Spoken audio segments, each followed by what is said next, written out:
Bonjour à toutes et à tous. Alors aujourd'hui, je vais vous parler des premières étapes nécessaires à la préparation d'une exposition. Pourquoi je vous parle de ça aujourd'hui? Eh bien tout simplement parce que je vais exposer au mois d'août à Bodebillan, donc là je suis en train de préparer l'exposition. Et ma deuxième raison, c'est aussi que beaucoup de gens ne connaissent pas vraiment le travail de l'artiste, c'est-à-dire que quand on va dans des expos, quand on va dans un musée, on voit le résultat final, on voit le tableau, mais c'est difficile d'imaginer toutes les étapes qui ont été nécessaires pour arriver là, et puis surtout tout le travail qu'il faut effectuer autour de la création en fait. Et donc à travers les différentes étapes nécessaires pour préparer une exposition, eh bien déjà vous allez voir qu'on ne se contente pas juste de prendre des tubes de peinture, de mettre quelques couleurs sur un support et puis ensuite de l'accrocher au mur. Il y a beaucoup de choses à faire, beaucoup de choses différentes qui nécessitent d'avoir des savoir-faire et des compétences particulières. Et donc je voulais vous parler de ça aujourd'hui. Alors c'est parti. Alors, les différentes étapes du travail, je ne vous les rappelle pas parce que j'ai déjà fait de nombreuses vidéos là-dessus. Voilà des peintures sur lesquelles je suis passée une fois ou deux fois. Bien évidemment, elles sont loin d'être abouties. Il y aura énormément d'heures à y consacrer encore pour les faire aboutir. Donc c'était juste pour vous rappeler que chaque toile, en fait, fait l'objet de nombreux passages de peinture et que rien que pour créer la richesse du fond, eh bien il faut déjà 3 ou 4 ou 5 parfois couches qui vont ensuite permettre d'enrichir. Donc voilà, rien que la préparation et le démarrage des tableaux, ça prend déjà beaucoup de temps. Une fois qu'on a réussi à faire aboutir sa toile, on va arriver par exemple à un résultat tel que celui-ci. Alors là, c'est une toile qui est terminée. Mais une fois qu'on a terminé de la peindre, ça suffit pas. Parce que cette toile, si on veut l'exposer, si on veut la vendre, il faut la protéger. Et donc pour la protéger, on va passer d'abord une couche de gel mat ou brillant. Moi je préfère brillant parce que ça rend les couleurs un peu plus vibrantes. Donc première couche, et ensuite on va protéger cette toile avec un vernis, moi j'aime bien le vernis satiné parce que ça donne un aspect relativement doux, et c'est un vernis que j'applique avec des bombes en général. Donc là c'est encore 2 ou 3 passages. Donc voilà, on a passé du temps à créer sa peinture, il faut ensuite passer du temps à la protéger. Et puis, quand on veut les vendre, eh bien, il faut évidemment tenir le compte de tout ce qu'on a créé et surtout rendre sa toile authentique. Donc, elle doit être référencée, numérotée. Et moi, je mets au dos une petite étiquette pour avec le numéro de cette toile, son titre et ma signature. Voilà, je préfère signer au dos plutôt que de signer sur la toile. Donc voilà pour les premières étapes à accomplir. Si on veut encadrer sa toile, alors pour encadrer, donc là j'ai choisi d'encadrer ce tableau qui est sur un panneau de bois dans une caisse américaine. Donc comment j'ai fait? Ben, je suis allée chez l'encadreur avec ma toile, avec plusieurs toiles en fait, parce que tant qu'à faire, autant se simplifier le travail et en faire plusieurs d'un coup. Et l'encadreur a pris les mesures et puis m'a fabriqué cette caisse américaine noire. Mais donc il a fallu aller chez l'encadreur, retourner chez l'encadreur pour chercher les cadres.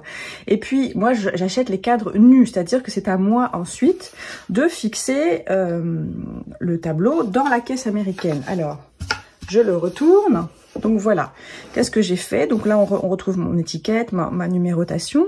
J'ai fixé un système d'accroche pour pouvoir exposer mon cadre, et puis j'ai fait des trous et mis des vis pour que le panneau de bois soit solidement accroché au cadre. Donc tout ça, c'est encore du temps de travail parce que évidemment on va pas faire ça sur une toile, on va faire ça soit sur toutes les toiles qu'on a choisi d'exposer, soit sur une partie. Mais là c'est encore quelques demi-journées de travail si on veut tout faire correctement. Alors, une fois qu'on s'est occupé de finaliser ces toiles, bien évidemment, il faut les référencer. Donc, je vous l'ai montré, moi, j'ai un système de numérotation et je crée des tableaux sur lesquels je mets le numéro de la toile, le titre, je mets la dimension et la nature du support. Est-ce que c'est sur papier? Est-ce que c'est sur bois? Est-ce que c'est un châssis? la technique que j'ai utilisée, est-ce que j'ai pris une photo globale de ma toile, est-ce que j'ai pris des détails, et puis est-ce que j'ai mis ma toile sur ma boutique en ligne, et surtout j'ai déterminé aussi pour chaque toile le prix que je vais en demander. Et dernière colonne, c'est pour savoir si ça a été vendu ou pas. Alors je pourrais rajouter une colonne avec la photo de la toile, mais je l'ai pas fait parce que ça demande beaucoup de mise en page et j'ai eu un peu la flemme. Mais donc, alors quand on est un artiste très connu, qu'on gagne très bien sa vie, je pense qu'on peut déléguer ce genre de choses à des prestataires, mais dans mon cas, je peux pas me le permettre pour le moment. Donc tout ce qui est communication, c'est moi qui m'en charge. Et donc il va fallu créer par exemple d'abord cette affiche que j'ai utilisé une de mes peintures et puis un logiciel de mise en page pour créer ceci. Donc c'est encore du temps parce qu'il faut élaborer la fiche, il faut la mettre en page, il faut la tirer plusieurs fois pour voir ce que ça donne. Donc c'est un travail de va-et-vient pour voir si ce qu'on a écrit nous convient, si ce qu'on a créé nous convient. Il faut bien sûr créer aussi des flyers parce que c'est des choses qu'on va pouvoir déposer dans les commerces, dans les divers endroits où les gens passent et où il y aura les informations sur les dates de l'exposition, les horaires et l'adresse où ça se trouve. Donc ça, c'est aussi du temps qu'il faut consacrer pour créer ces choses-là, temps pour les créer et temps pour aller chez l'imprimeur et les faire imprimer et temps pour ensuite distribuer tout ça parce que les affiches, il va falloir aller les mettre dans les offices de tourisme, dans les différents endroits où les gens sont susceptibles de passer et ça, pareil. Et puis, comme j'ai prévu aussi de pouvoir parler aux gens qui viendront, qui seraient intéressés des cours et des stages que je propose, eh bien, il a fallu que je crée ce petit dépliant pour exposer les différentes choses que je propose, donc avec pareil les informations, ma méthode, toutes les coordonnées, et voilà. Donc voilà, ça c'est encore du temps pour créer ces outils de communication qui vont nous permettre de faire savoir qu'on existe. On peut contacter les journaux locaux, on peut bien sûr communiquer sur les réseaux sociaux. Il y a plusieurs possibilités. Alors quand on expose, on peut aussi avoir envie, par exemple, de proposer des reproductions de ces toiles ou bien des cartes postales. Donc ça, c'est encore du temps qu'il faut consacrer à les créer, à les commander et puis avancer l'argent parce que tout ça, ça a un coût. Et donc, on n'a pas commencé à exposer qu'il faut déjà envisager certaines dépenses, ne serait-ce que pour faire vivre l'exposition. Alors bien évidemment, selon l'endroit où vous allez exposer, les conditions seront différentes. Si c'est une salle que vous avez louée ou un lieu que vous possédez, vous allez devoir vous charger de tout, y compris de la communication, de la publicité, etc.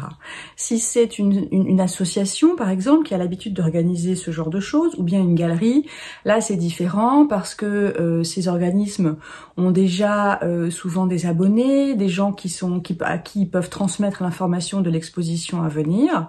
Donc il y a déjà un public qui existe, donc c'est moins difficile de communiquer. Et puis quelquefois c'est la galerie ou l'association ou le lieu qui prend en charge les affiches, qui s'occupe de tout ça. Donc ça dépend un petit peu des conditions dans lesquelles vous allez faire cette exposition.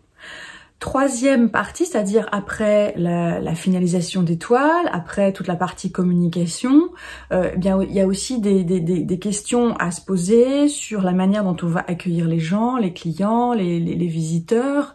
Donc il faut déjà déterminer ses prix. Il faut savoir si on va accepter de négocier ou pas. Il faut bien sûr réfléchir à la manière dont on va parler de son travail parce que les gens qui vont venir seront curieux de connaître nos sources d'inspiration, de connaître notre processus créatif, de connaître un peu notre parcours et nos diverses expériences. Donc il faut bien avoir en tête tout ça, il faut y avoir réfléchi un petit peu avant pour pas se retrouver à bégayer quand les gens vont nous poser des questions.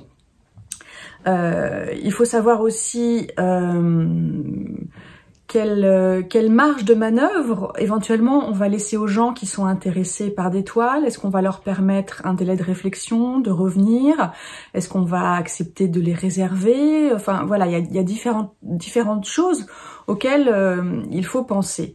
Et puis, il faut bien sûr penser aussi à tout ce qui est emballage, parce que les gens qui viennent vont éventuellement acheter votre travail, que ce soit des peintures ou quoi que ce soit d'autre. Et il va falloir emballer tout ça, donc il faut avoir du papier bulle, il faut avoir du scotch, il faut avoir des ciseaux, il faut éventuellement avoir une petite carte avec nos coordonnées qu'on va joindre à ça pour que les gens puissent garder trace de nos coordonnées ou bien les transmettre à des gens qui pourraient être intéressés. Donc tout ça, c'est des choses auxquelles il faut penser. Faire une exposition, c'est donc l'occasion de se faire connaître et ça peut être aussi l'occasion de fidéliser des gens intéressés par notre travail. Donc il faut penser à avoir peut-être une feuille d'inscription pour les gens qui voudraient recevoir notre newsletter, par exemple. Il faut peut-être leur transmettre les coordonnées de notre site ou des réseaux sociaux sur lesquels on intervient, si c'est le cas. Donc, il ne faut pas hésiter à penser à tout ça, à organiser tout ça et à être prête quand les visiteurs arrivent, à leur donner toutes les informations nécessaires. Donc, voilà les étapes dont je voulais vous parler aujourd'hui. Dans une prochaine vidéo, j'évoquerai la manière de s'approprier l'espace dans lequel on va exposer et de l'aménager, parce qu'évidemment, c'est aussi une étape extrêmement importante, mais on verra ça la prochaine fois. Donc, à travers ces différentes images, vous avez pu voir tout ce qu'il est nécessaire de faire quand on veut exposer son travail.